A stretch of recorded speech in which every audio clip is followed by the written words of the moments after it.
तरह का चीज किया जा सकता है। 10 दिन तक तो लोगों ने इनको कोई भाव ही नहीं दिया, हम लोग को भी लगा क्या होगा,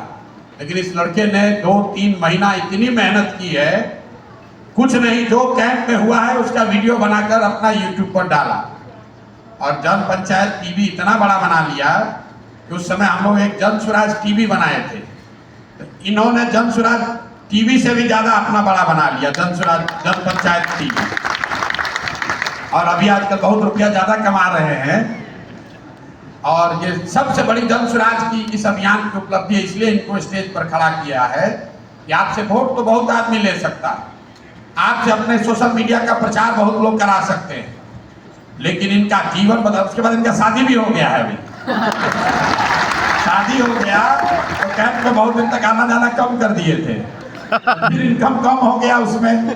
टीवी में, तब फिर पूरी ताकत से उसमें लग गए। इनको आपके सामने क्यों खड़ा किया भाई साहब? ये कोई हार्वर्ड से, दिल्ली के बड़े यूनिवर्सिटी से पढ़ा हुआ लड़का नहीं है, इसको प्रशांत किशोर ने आगे नहीं बढ़ाया है, इन्होंने अपना आगे बढ़ने का रास्ता खुद चुना है। इनको एक चीज आती थी कि भैया हम वीडियो बनाकर इसको यूट्यूब पर डालेंगे, और खुद से कर करके सीख कर उसको मोनेटाइज कराया।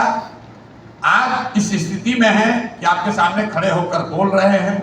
और ये पैसा कितना कमा रहे हैं यही बताएंगे। ये बताए कि एक वीडियो से लाख रुपए कमाते हैं, महीना में पैसा जितना कमा रहे हैं यहाँ अच्छे अच्छे अफसर लोग नहीं कमा रहे हैं।